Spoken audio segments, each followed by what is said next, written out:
নমস্কার, আমি মৈত্রী নিয়ে চলে এসেছি আজকে দুর্দান্ত দুটো রেসিপি যেটা সবাই খেতে পছন্দ করে। একটা হচ্ছে কেক আর একটা হচ্ছে পিৎজা, যেটা খুব সহজেই বাচ্চা থেকে বড় সবাই পছন্দ করে।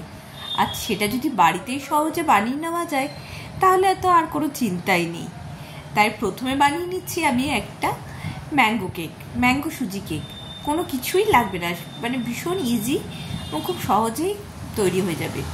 তার জন্য আমি হাফ বাটি সুজি নিয়েছি, আর হাফ বাটির হাফ নিয়েছি চিনি, আর একটা আম নিয়েছি। সবগুলো ভালো করে ব্লেন্ড করে নিয়েছি, নিয়ে একটা বাটিতে ঢেলে নিয়েছি। আর আমার বাড়িতে ছিল ক্ষীর তৈরি করা।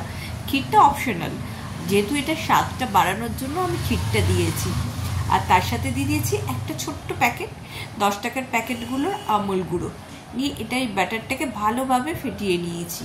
কিছুক্ষণ ধরে ফেটিয়ে নেওয়ার পর আমি এটা মোটামুটি 10 মিনিট রেস্টে রেখেছিলাম। তারপরে আবার একটা, যেহেতু আমার কাছে বেকিং পাউডার বেকিং সোডা কিছুই ছিল না, আমি জাস্ট ইনোটাই ইউজ করেছি। আমি ওই 1 চামচ মতো ইনো দিয়ে দিয়েছি। নিয়ে এটা আবার আমি 10 মিনিট রেস্টে রেখেছি। রেস্টে রাখার পর দেখবেন এটা অনেকটা বেড়ে গেছে, ফুলে ফেপে গেছে। এবার আমি একটা প্যানের মধ্যে অয়েল ব্রাশ করে নিয়েছি। দেখুন এটা কতটা ফুলে গেছে।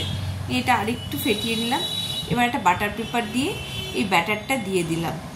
নিয়ে এর ওপর থেকে আপনি যেভাবে এটাকে সাজাতে পারেন, আমি এটাকে ড্রাই ফ্রুট দিয়ে সাজিয়েছি।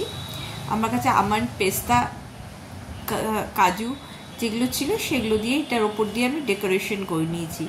নিয়ে একটা স্ট্যান্ডের মধ্যে দিয়ে 40 থেকে 45 মিনিট বসিয়ে দিয়েছিলাম একদম পুরো ঢাকা দিয়ে।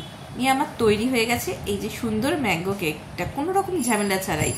স্কুল টিফিন বলুন বা বাড়িতে যখন ইচ্ছে তখন মনের আনন্দে খান আর আমের সিজনটা উপভোগ করুন।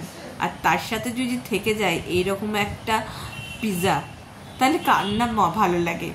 সেটাও বানিয়ে নিয়ে ফেলেছি খুব সহজে, তার জন্য সেরকম কিছু লাগবে না। এটা হচ্ছে এগ পিৎজা।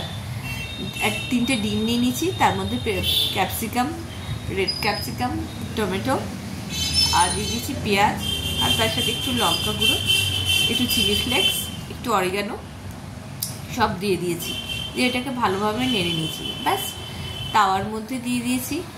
এটা যখন হয়ে আসবে একটু চারিদিকে চামচ দিয়ে ব্যাটারটাকে আমি ছড়িয়ে দিয়েছি। ছড়িয়ে দিয়ে একটু যখন হয়ে আসবে তার উপর থেকে চিজ গ্রেট করে দিয়ে দিয়েছি।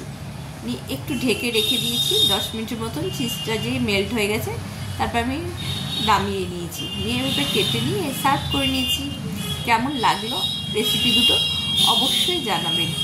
আর আমার চ্যানেলটা প্লিজ পাশে থাকবেন। দেখার জন্য রেসিপিগুলো ধন্যবাদ।